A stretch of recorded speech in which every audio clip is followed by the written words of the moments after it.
할렐루야. 오늘은 마태복음 3장 4장 공부하면서 은혜를 나누려 합니다. 먼저 줄거리는 3장에서 침례 요한이 침례를 베풀고 주님도 나오셔서 세례를 침례를 받으시는 그런 내용이죠. 4장에서 주님이 침례 받으신 뒤 성령의 충만함을 입어 마귀에게 시험을 받으러 광야로 나가서 40일 금식하신 뒤에 사단 마귀의 세 가지 시험을 물리치시고 가버나움에 오셔서 사역을 시작하시는 내용이죠. 핵심되는 내용, 성경 공부하면서 핵심되는 내용을 잘 정리하는 게 제일 중요하다고 하지 않을 수 없습니다. 핵심되는 내용은 마태복음 3장에서도 침례 요한이 회개하라 천국이 가까우느니라 하고 침례를 베풀기 시작했다. 4장에서도 주님께서 공생애를 시작하시면서 맨 처음 선포하신 말씀이 회개하라 천국이 가까우느니라. 아멘이죠. 회개와 천국은 금화의 양면과 같다고 할까요? 회개한 사람의 천국이 임하고 천국이 임하면 회개한다고 할까요? 그리고 또 핵심들은 침례가 뭐냐? 침례에 관해서 누가복음의 설명이 누가복음의 침례 요한이 죄 사함을 얻게 하는 회개의 침례를 베풀었다. 정말 좋은 표현이라고 생각합니다. 그리고 침례와 회개 가장 정말 본질적인 내용은 로마서 6장에서 사도 바울이 가장 정리를 잘하고 있다 할까요? 우리 그리스도인들이 예수 그리스도와 함께 침례를 받은 사람은 예수 그리스도의 죽으심과 함께 죽었고 또 예수 그리스도의 죽으심과 연합한 자는 예수님의 부활하심과 연합한 자가 되리라. 침례는 예수님의 죽으심과 연합한 바가 되고 그 결과 또 예수님이 부활하심과 연합한 바가 되는 일이 침례다. 침례의 의미를 가장 차원 높다고 할까요? 가장 귀한 높은 깊은 침례의 의미를 역시 로마서 6장의 사도 바울이 정리를 해놨다고 하겠습니다. 그래서 오늘 그래서 이 침례 회개와 함께 또 핵심되는 내용이 뭐냐면 침례 요한이 예수님을 말씀하시기를 나는 그의 신들매를 풀기도 감당치 못한다. 신끌을 풀기도 감당치 못한다. 나는 물로 침례를 주지만 예수님은 성령과 불로 세례를 주실 것이다. 아멘이죠.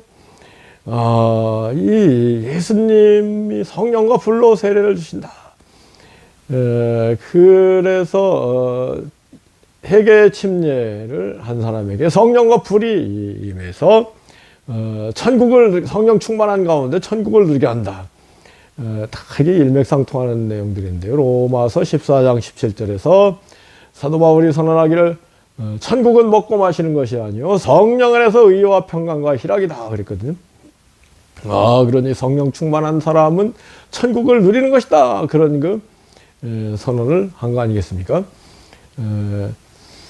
요컨대 회개와 천국, 성령, 침례, 성령 세례, 성령 충만, 회개, 침례, 천국, 성령 충만이 다 같은 얘기다. 금화의 양면이라고 할 수 있다는 것을 깨닫고 한번 생각을 해보기 원합니다.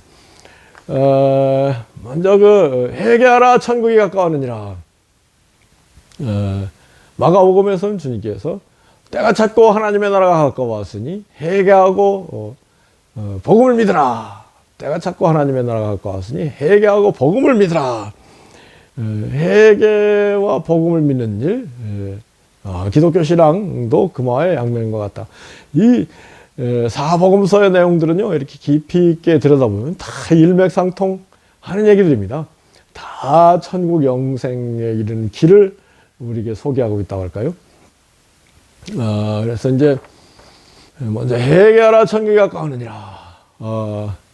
회개, 제대로 하기 위해서 동기부여가 중요한데요. 천국이 임한다. 회개한 마음에 천국이 임한다. 천국이 임하면 사랑, 기쁨, 평화 충만하고 모든 의심, 근심, 걱정 다 사라지고 최고의 최상의 행복을 누리는 상태가 되는 것이니 회개가 그만큼 중요하죠. 그런데 회개가 참으로 뭐냐, 이것을 잘 깨닫고 회개하고 천국을 앞당겨 사는 축복이 우리에게 임하기 원합니다. 그런데 이제 그 천국이 가까웠느니라, 이게 무슨 뜻이냐를 먼저 생각을 해 본다고 할까요? 천국은 언제든지 하나님, 예수님, 성령님과 함께 있었는데 그 천국이 우리 땅에 사람들에게 다가오고 있다, 그런 얘기일 수 있지 않을까요? 우리의 인류의 조상 아담 하와가 죄를 범함으로 말미암아 하나님과 우리 사이에 가 단절되고 죄가 가로막고 그래서 통하지 못했었는데 이제 예수님으로 말미암아 하늘 문이 열리고 천국이 내려오고 천국이 임하고 천국이 가까이 오고 이런 놀라운 복음의 시대가 시작되고 있으니 회개하고 복음을 믿으라, 뭐 그런 놀라운 말씀인데요. 천국이 오고 있다. 천국 문이 열리고 있다. 회개하고 천국을 맞아들여라. 회개하고 천국 문 안으로 들어오라. 뭐 이런 말씀인데요. 천국이 얼마나 좋은지 우리가 알아야 되는데 천국이 얼마나 좋은지 모르니까 이거 천국이요, 우선 땅에서 뭔가 내 코가 석잔데 내 발등에 불이 떨어졌는데 이거부터 해결하고 싶습니다. 뭐 되게 이런 가운데 사람들이 살고 있거든요. 우리 주님께서 우리에게 정말로 주기를 원하시는 것은 천국 영생인데 그거를 사람들이 얼마나 좋은지 모르니까 거기엔 관심이 적고 땅의 일에 늘 코가 꿰가지고 끌려가는 게, 사탄 마귀한테 끌려가는 게 우리 인생들인데 정말로 천국, 진정한 회개와 함께 천국을 앞당겨 사는 축복이 우리 모두에게 임하기 원합니다.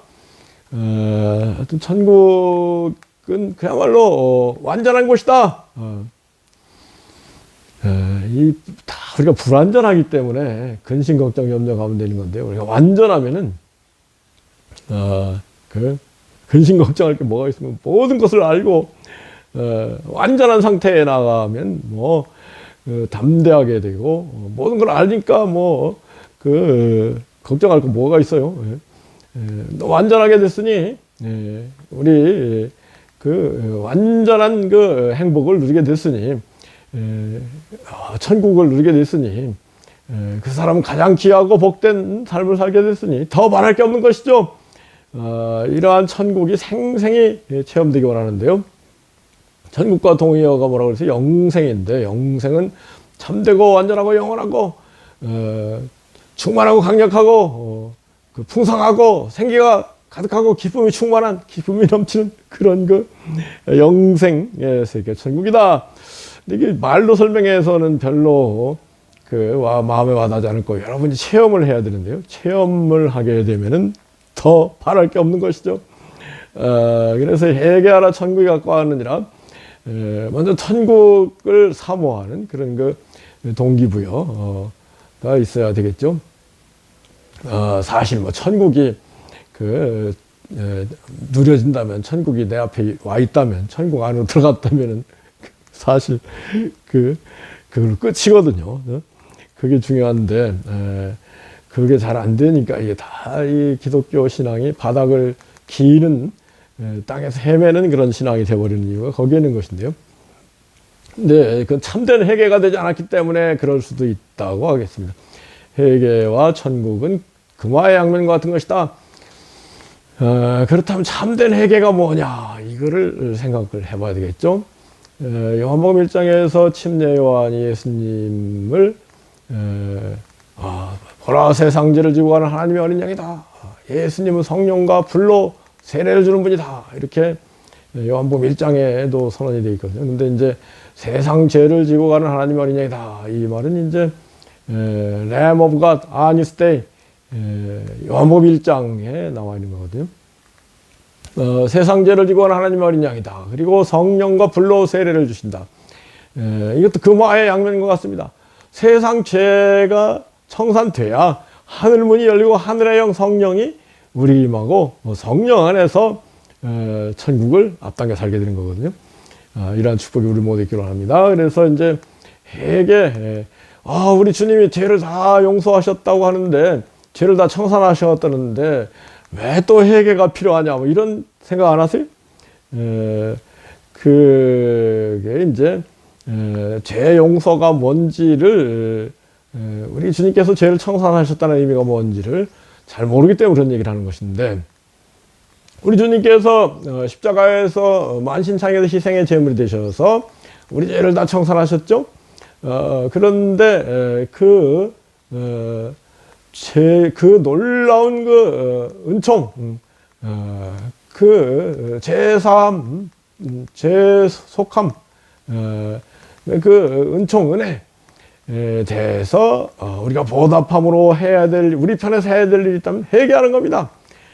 우리 주님께서 우리 죄를 다 짊어지시고 죄를 다 청산하셨다고 하니, 이제는 우리가 죄와 상관없는 삶을 살기 위해서 죄가 무엇인지 깨닫고 죄를 완전히 뉘우치고 회개하고, 그리고 이는 죄와 상관없는 삶을, 의로운 삶을 살아야 된다. 이게 회개입니다.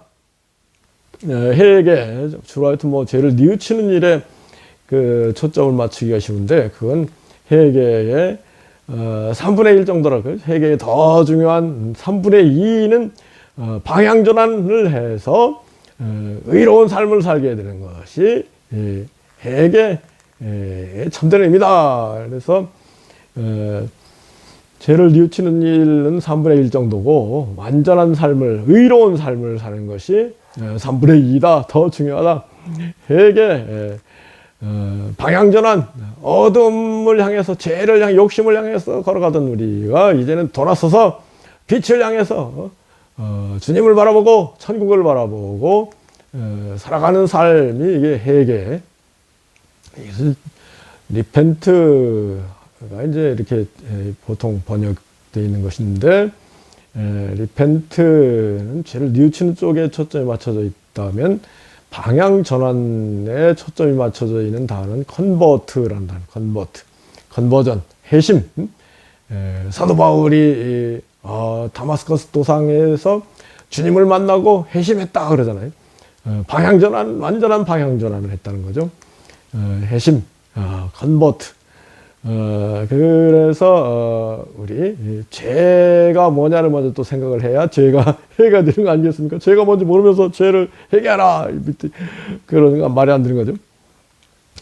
죄가 뭐냐, 헬라어로 이제 하말티아 그러는데, 관역을 벗어났다, 하나님 뜻에 어긋났다, 주님의 뜻에 어긋났다, 하나님 뜻에 어긋난 모든 것이 죄라는 겁니다. 그런데 우리가 얼마나 하나님 뜻에 어긋나 있는지 아는가요? 말로 다 알 수 없이 하나님 뜻에 어긋나 있죠. 근데 그러니 하나님 뜻에 어긋난 게 뭐냐? 이것도 또 어려운 얘기죠.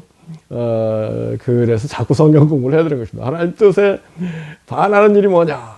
그거를 주님께서 사복음서를 통해서 이러한 것들은 하나님 뜻에 반하는 것이다. 너희들 천국에 들어오기 위해서는 심령을 가난하게 해야 된다. 온유하게 해야 된다. 마음을 깨끗하게 해야 된다. 사실요, 주님 모든 가르침이 우리로 하여금 죄를 청산하고 의의 삶을, 의라는 것은 완전함을 얘기해요. 죄는 불완전함. 하나님 뜻에 어긋나는 모든 것이 죄라면 의는 완전한 것. 그래서 이 마태복음 5장 48절 산상설교 초반 5, 6, 7장 5장 마지막 절에 주님께서 뭐라, 야, 너희들 하나님의 온전하게 너희도 온전하라. 그 온전한 의로운 삶을 살아라. 사도 바울도 이제 너희가 죄에 대해 죽은 자요 의에 대해 산 자로 살기를 바란다. 너희 몸을 죄의 병기로 육체를 드리지 말고 이제는 의의 병기로 하나님께 드려라. 세상에 내 죽은 자로 살고 하나님께 내 산 자로 살아라. 이런 게 이제 그 죄와 해결을 본질을 잘 얘기해 주는 것인데, 그럼 조금 감이 오는가요? 아직도 죄가 뭐냐, 굉장히 그 추상적인데요. 구체적으로는 우리가 십계명을 어긴다, 뭐 이런 십계명을 어기는 행동을 한다, 이건 정말로 대죄에 속할 수 있는 거 아니겠습니까? 그리고 마음으로 막 죄를 짓는다. 근데 이제 마태복음 주님께서는 야, 너희들 마음으로 사람을 미워하는 것이 살인이고 마음으로 간음하는 것이 간음이다, 뭐 이렇게 다 말씀하시면서 마음으로 범하는 죄와 행동으로 범하는 죄가 다른 것이 아니다, 본질적으로 같은 것이다, 이렇게 또 말씀하시잖아요. 그래서 이 우리의 마음의 밭을 근본적으로 갈아엎어야 된다고 할까요? 그게 이제 해결인데, 그래서 죄를 해결한다 할 때에 근본적으로 해결하기 위해서는 죄 원인이 뭔가를 알 때 근본적인 해결가 되지 않을까요? 죄 원인이 뭐라고 생각하십니까? 그것은 야고보서 1장에서 우리 욕심이 잉태한 즉 죄가 되고 죄가 장성하여 사망에 이른다. 욕심의 결과 죄를 짓고 죄의 결과 사망에 이른다. 너무 중요한 말씀. 너무 욕심과 죄와 사망의 관계를 잘 설명하고 있는 말씀이죠. 정말로 우리 죄의 원인이 뭔가를 깨닫고 죄의 원인을 발본색원할 때 참된 회개가 되는 것이다. 죄의 원인이 뭔지 모르면서 참된 회개가 되겠습니까? 죄의 뿌리를 뽑을 수 있겠습니까? 그래서 죄의 원인은 욕심이 자꾸 일어나는 사탄 마귀한테 속아서 그런 건데, 무지, 불교에서 무명이라고 하는, 잘 모르기 때문에 사탄 마귀에 속고 무지하기 때문에 막 자꾸 욕심, 엉터리 욕심을 따라가는 이유가 잘 모르기 때문에 따라가는 거예요. 따라가면 죽는지 알면 따라가겠습니까? 무지, 무명, 어두움이죠. 욕심, 교만, 나 잘났다, 자만심, 자존심, 이런 게 근본적인 죄의 뿌리, 원인이라는 것을 깨닫고, 그래서 서바울이 내가 날마다 죽노라, 나는 죄인 중에 괴수다, 내가 그리스도와 함께 십자가에 못 박혀나니 이제는 내가 산 것이 내 안에 예수 사신 것이다, 이런 말씀하는 중 거기에 있는 것입니다. 우리 주님께서 마태복음 16장에서 너희가 나를 따르면 자기를 부인하고 자기 십자가 지고 나를 따르라. 우리 인간이 타락함으로 말하면 근본적으로 교만과 욕심, 자존심, 이런데 얽매여 있다고 할까요? 우리 심령이 거기에 완전히 오염되어 있는 상태는 독을 막 마신 상태거든요. 이 해독제를 먹고 이제 해결하는 건데, 해독제가 첫째는 예수님, 둘째도 예수님, 셋째도 예수님, 무엇보다 예수님의 성령, 예수님 말씀, 올 때에 그게 이제 우리 심령, 오염된 심령, 독을 먹은 그 심령의 엔티도트라고 그런가요? 엔티톡신? 톡신이 이제 독인데, 엔티독신, 톡신, 엔티도트. 이 해독제가 예수 대 성령, 예수 대 진리, 예수 대 말씀, 예수 대 생명, 예수 대 사랑, 이런 것이 해독제가 되는 거거든요. 성령을 받아야 또 해결가 되는 측면이 있는 것인데, 해결, 그래서요, 이게 해결가 제대로 돼야 되는 게 중요한데, 자존심 다 버려라, 욕심을 다 버려라.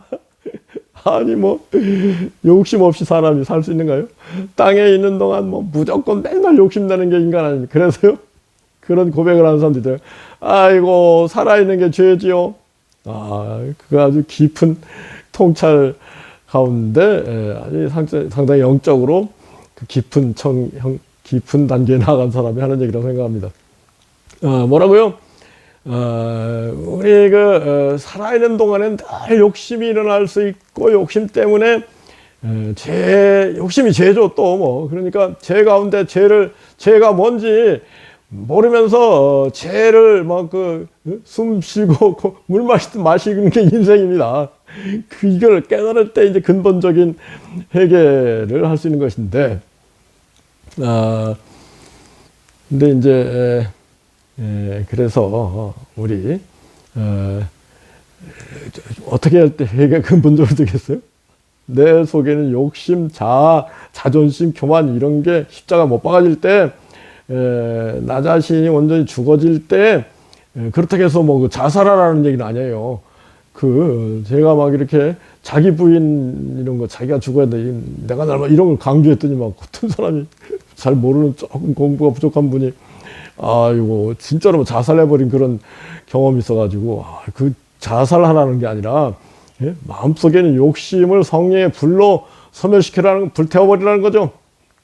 그런 얘기인데, 그래서 이제 자꾸 회개하는 게 자존심 버리고 교만을 버리고 욕심을 버리고 언제 그런 일이 일어난다고요?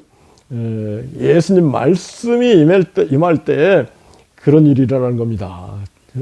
예수님 말씀의 사람이 될 때에 예수님 말씀이 내 속에 생생히 살아 역사할 때, 예수님 말씀에 순종할 때, 그게 이제 온전한 회개가 이루어지고 천국이 많은 거예요. 그래서 예수님 말씀이 중요하고, 예수님 말씀에 순종이 중요하고, 순종하는 사람에게 성령이 오신다. 사도행전 3장에서 순종하는 사람들에게 성령이 온다, 그런 말씀이 있거든요. 여하튼 회개하라 천국이 가까우느니라. 참 이게 쉬운 얘기는 아니죠. 그래서 이제 회개하고 욕심을 버리고, 주님께서 너희들 욕심내지 마. 욕심낼 거 뭐 있어? 하나님 나라 의를 먼저 구해. 그러면 모든 걸 더해 주실 것이야. 주라 그럼 돌려주리니 후이되어 누르고 흔들어 넘치도록 안겨주리라. 아멘이죠. 근본적으로는 자꾸 이렇게 베풀고 주는 삶. 너희가 온전하고 오질진데 가진 것을 다 팔아 가난한 자들에게 주고 나를 따르라, 이렇게 말씀하셨잖아요. 그런데 이게 100% 순종하면 100% 회개가 되고 100% 천국이 체험되는 것인데, 이거는 좀 쉽지 않을 수 있다고 할까요?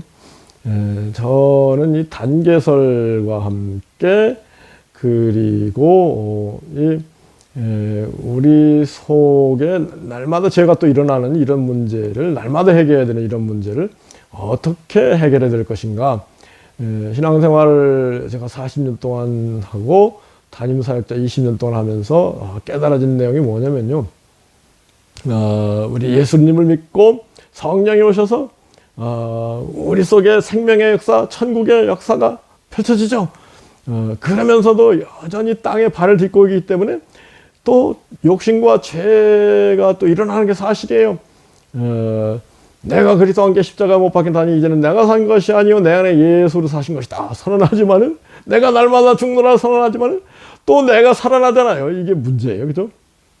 우리 옛사람, 육의 사람, 욕심의 사람, 죄의 사람이 우리 속에 뿌리가 뽑히죠. 예수님 믿을 때 뿌리가 뽑혀 있지만 마치 뿌리 뽑힌 나무도 살아있듯이 그게 살아있어가지고 문제를 일으킨단 말이에요. 근데 더 중요한 건 우리 속에 천국의 생명, 사랑, 진리, 의의 나무, 생명나무가 예수님 생명나무가 우리 속에서 완전히 뿌리를 내리고 자라고 있다는 게 사실 더 중요하죠. 그러면서 이 세상 나무, 뿌리가 뽑힌 세상 나무도 거기에다가 세상 물을 주면 이게 슬슬 살아. 여러분 꺾꽂이 해분들 꺾꽂이 해놓고 나무 대충 잘라가지고 꺾꽂이 해도 물 주면 뿌리 내리고 또 자라잖아요. 그게 비슷해요. 우리 속에 예수를 믿을 때 근본적으로 예수님이 죄를 용서하셨다. 우리 옛사람이 십자가 못 박힌 바 되었다. 그게 침례라는 거 아니에요? 그래서 이제 죄 뿌리가 육의 나무가 뿌리째 뽑히는데, 그러면서 이제 생명의 나무가 우리 속에서 자라기 시작하는데, 생명의 나무의 양식인 예수의 말씀, 기도, 찬송, 그 구제, 순종, 이런 걸 자꾸 해가면 막 생명의 양식이, 생명나무의 양식이 막 풍성히 공급되기 때문에 우리 속에 생명나무가 막 왕성하게 자라고, 우리 옛사람은 논대간데 없어지고 그렇게 되는데, 이거를 또 느슨하게 게을리하면 또 세상 물, 세상 양식이 또 들어와가지고 세상 나무가 슬금슬금 살아나는 게 우리 인생 아닙니까? 그래서 요 두 가지의 갈등 가운데 존재하는데, 이걸 잘 깨닫고 날마다 회개하고, 우리 주님께서 제자들의 발을 씻기면서 베드로가 다 씻겨주시니까, 아이고, 야, 너 몸은 다 씻었다, 발만 씻으면 돼. 그게 이제 날마다 회개해야 된다는 거 아니겠습니까?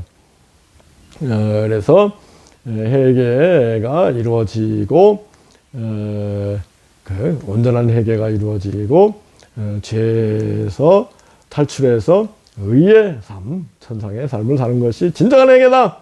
그래서 이 구약의 출애굽기 탈출기라고 하잖아요. 그게 세상을 탈출해서 천국에 옮겨가는 것, 그걸 상징하는 거거든요. 회개하라, 천국이 가까웠다. 회개하고 세상 죄의 욕심을 탈출해서 초월해서 천상의 세계에 거하도록 해라. 그 천국 문이 활짝 열렸다. 천국이 임하고 있다. 그거를 예수님 사도 침례 요한이 얘기하는 거죠. 그래서 우리 참된 침례가, 참된 회개가 뭐냐, 뭐 이런 것을 잘 생각을 해야 됩니다. 어느 정도 회개가 뭐냐, 천국에 온다는 게 뭐냐, 뭐 이런 게 조금 감이 오는가요? 그 다음에 이제 그 핵심 되는 말씀이 침례 요한이 뭐라고 하냐면은, 야, 너희들 회개에 합당한 열매를 맺어야 된다.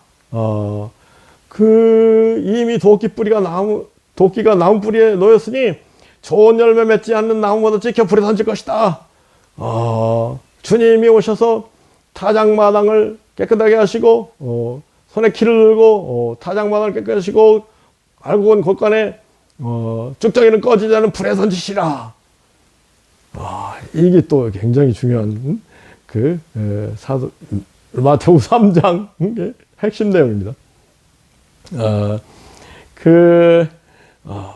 열매를 맺는 게 중요하다. 회개를 했다면 회개에 맞는 열매. 완전 죄와 상관없고 의로운 의로운 삶. 여러분, 이렇게 저렇게 성경을 깊이 들어보면 의로운 삶이라는 게 뭐냐면, 가난한 자들에게 자꾸 나눠주는 삶, 재물을 뭐 혼자 쓰지 않고 가난한 사람들에게 주는 삶, 이게 하나님의 공의, 하나님이 원하시는 의라는 거를 제가 이제 다시 한번 정의를 하겠지만은, 의로운 삶, 열매 맺는 삶, 의의 열매를 맺는 삶, 회개했다고 해서 관념적으로만 회개한 척하지 말고 실질적으로 회개의 열매를 맡도록 하라. 누가 보면 구체적으로 그러잖아요. 옷 두 버리는 사람은 한 벌 나눠주고, 그런 얘기가 나오는 이유가, 진정한 회개의 증거를 열매가 있을 때 진정으로 회개가 된 것이고, 그 사람이 천국을 차지한다. 아멘이죠. 그런데요, 이게 참 무서운 얘기가, 이 진정한 회개, 의의 열매를 맺지 않는다면 그게 쭉정이가 되는 거거든요. 쭉정이가 되면은 불에 던진다 그랬거든요. 꺼지지 않는 불에 던진다. He'll clear his threshing floor and gather the wheat into his barn and burn the chaff with unquenchable fire. 꺼지지 않는 불을 지옥에 던진다 그러잖아요. 천국도 가까이 오는 동시에 지옥도 와 있다. 이런 정도는 좀 깨달음이 와야 되는 거 아닐까요? 근데 회개하고 진정으로 회개의 열매를 맺는 삶을 사는 사람은 천국 속에 살지만은, 그 반대로 입만 살아있고 회개하는 신용만 하고 실제로 실천을 안 하면은 쭉정이가 돼가지고 그 지옥을 앞당겨 사는 삶이 된다. 그런 깊은 그 통찰이 우리에게 있어야 되지 않을까요? 이 요한복음 3장에서도 주님이 이제 성령과 불로 물로 건너는 하나님 나라에 들어갈 수 없다. 하나님이 세상을 이처럼 사랑하사 독생자를 주셨다. 믿는 자는 영생을 얻을 것이다. 그리고 나서 예수님을 믿는 사람에게는 영생이 있지만은 예수님을 불순종하는 사람들에게는 영생이 없고 도리어 하나님의 진노가 그 위에 머물러 있다. 이거 무서운 얘기잖아요. 지옥이 가깝다 그런 얘기 아니겠습니까? 본질적으로 우리 이 세상 살아가면서 정말로 천국을 더 많이 체험하고 지옥은 좀 적게 체험해야 되겠습니까?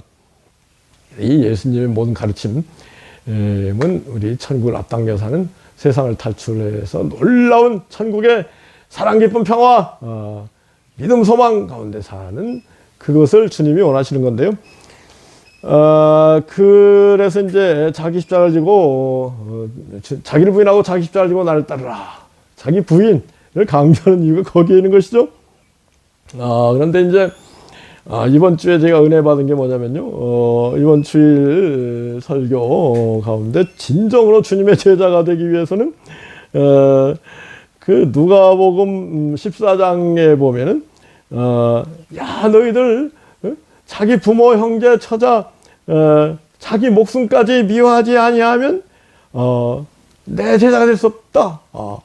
그 다음에 이제 자기 십자가를 지고 나를 따르지 않는 사람도 능히 내 제자가 될 수 없다. 자기의 모든 소유를 버리지 않는 사람도 능히 나의 제자가 되지 못한다. 누가복음 14장에 이런 말씀들이 있어요. 결국은 뭐냐면요.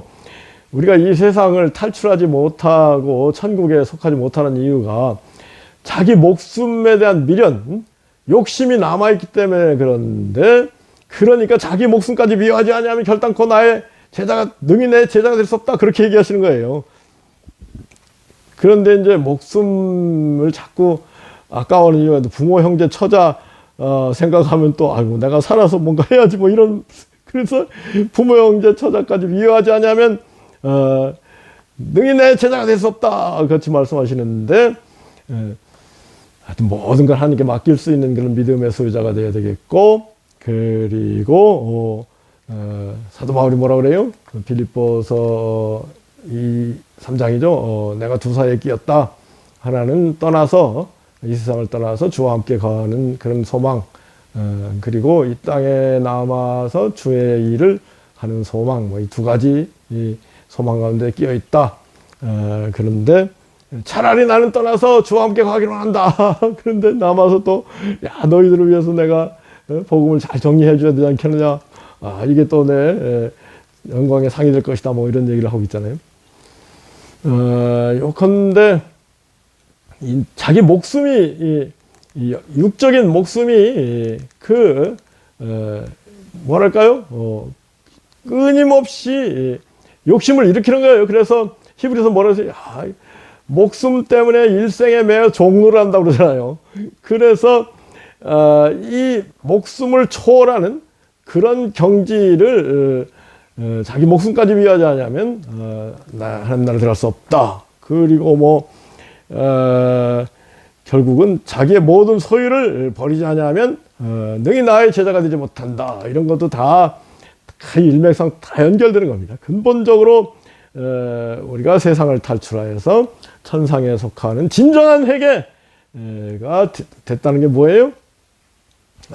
이 세상 하나님께 다 맡기고 하나님께 책임져 주시지 않겠습니까? 하나님 나라 의를 먼저 구하는 그런 삶을 사는 것이 참으로, 그러면서 하나님 천국의 열매를 맺는, 예수님의 영광을 높이는 삶을 사는 그런 열매를 맺는 삶이 진정으로 회개가 된 것이다. 그런 진정한 그 회개가 된 삶을 살게 하기 위해서 주님께서 성령과 불로 세례를 주신다. 이게 이제 마태복음 3장의 그 핵심적인 내용이랄까요? 4장으로 넘어가서 주님께서 광야에서 사탄 마귀의 시험을 받을 때 첫째 시험이 뭐였어요? 40일 금식하신 뒤에 돌을 떡으로 만들어라 주님께서 사람이 떡으로만 살 것이 아니라 하나님의 말씀으로 하나님의 나온 말씀을 할 것이다. 우리 떡보다 더 중요한 건 하나님 말씀이다. 아멘이죠. 하나님 말씀을 배불리 먹으면은 세상 음식 안 먹어도 된다. 그런 말씀이 어디 있어요? 요한복음 4장에 주님께서 여인에게 복음을 전하고 이미 먹었다 그런 장면이 나오잖아요. 요컨대 영의 양식을 배불리 먹는 성경 공부 잘하고 부지런히 하고 성경을 사랑하고 막 성경을 외우고 실천하고 그러는 가운데 성령의 사람이 되면 강력한 성령의 임재 가운데 모든 근심 걱정 다 사라지고 그런 상태가 천국 아니겠습니까? 늘 뭐 이근심 저근심 사는 게 인생인데 그건 사탄 마귀한테 속은 상태다. 일생에 매여 종노릇한 노예, 사탄의 노예가 된 상태가 늘 이근심 저근심하는 상태다. 그게 근본적으로 해결되기 위해서는 말씀의 양식, 영의 양식, 생명의 양식을 풍성히 공급받는데 뭐 젖같이 뭐 죽 같은 거 이런 거만 먹지 말고 단단한 음식까지도 소화시킬 수 있어야 된다. 그래서 단단한 음식을 소화하는 게 뭐겠어요? 조금 어려운 사람들을 상대로 해서 복음을 전한다고 할까요? 그런 게 이제 단단한 음식을 먹는 거라고 할 수 있겠죠. 요컨대 우리 마태복음 4장에 나오는 주님께서 사탄 마귀의 시험을 이긴 그 비결은 예수님께서 구약 성경에 정통하고 계셨다. 그래서 사탄 마귀가 막 성전에서 뛰어내려 천사들을 보내서 내 발을 상치 않게 한다고 시편에 기록되어 있잖아. 말씀으로 시험을 하잖아요. 그럴 때 주님께서 주 하나님을 시험하지 말라 하지 않았느냐. 더 중요한 말씀으로 사탄 마귀 대적하잖아요. 그래서 우리가 이 성경 말씀에 통달하는 정도가 돼야 되는데 그럴 때 사탄 마귀 시험을 이기는 거거든요. 성경 말씀에 통달한다. 그 얼마나 복된 삶이냐. 그게 이제 시편 1편에 복 있는 사람은 악인의 길을 걷지 않고 죄인의 길을 서지 아니하고 오만한 자리 앉지 않고 오직 하나님의 말씀을 즐거워하여 그 말씀을 밤낮 묵상하는 자로다. 저는 시냇가에 심은 나무가 시절을 놓쳐 열매를 맺으며 그 잎사귀가 마르지 않고 그 행사가 다 영통하리로다. 아멘이죠. 그런데 여러분 이 시편 1편을 막 달달달달 외운 유대인들이 그런 복을 누렸어요? 아니잖아요. 그래서 이 시편 1편은 신약 시대에 예수님의 말씀을 즐거워하고 그 예수님 말씀을 선포하고 묵상하고 순종하는 사람들에게 임하는 그 놀라운 축복을 예언한 것이지. 구약의 말씀 여러분 아무리 달달 외워봐요. 유대인들이 구약 말씀 달달 외워가지고 복 받았어요? 저주받고 말았잖아요. 이 신약의 말씀, 예수님의 말씀을 정말로 즐거워하여 예수님 말씀을 속에 사는 사람, 그 사람이 어떻게 된다고 그랬어요? 요한복음 8장 31절 32절에서 진실로 진실로 내가 너희로니 너희가 내 말 속에 살면 참으로 내 제자가 되고 진리를 알지니 진리가 너희를 자유케 하리라. 너희가 내 안에 거고 내 말이 너희 안에 가면 무엇인지 원하는 대로 구하라. 그래야 이르리라. 요한복음 15장 7절 말씀이요. 이런 경지가 참으로 회개가 된 경지다. 참으로 성령 충만한 경지다. 그런 사람은 세상 근심 걱정 염려 다 저절로 사라지고 담대하게 살면서 주님의 영광을 높이게 된다는 이 놀라운 그 진리, 이것이 참된 회개, 천국을 누리는 비결, 성령 충만의 길, 이게 다 같은 얘기예요. 이것을 깨닫고 늘 성령 충만을 사모하고 영의 양식, 천국의 양식, 생명의 양식인 말씀을 무엇보다 예수님 말씀, 태양과 같은 예수님 말씀, 구약 말씀은 보름달 그림자 같은 말씀이에요. 태양과 같은 예수님 말씀을 정말로 사랑하고 즐거워하고 밤낮 묵상하고 그 속에 사는 가운데 순종하는 가운데 하나님 나라 의를 먼저 구하는 가운데 복음을 선포하는 가운데 정말로 최고의 천상의 삶이 앞당겨지는 천국을 앞당겨 사는 놀라운 축복이 우리 모두에게 임하기를 예수 그리스도로 축복하고 기도합니다. 아멘.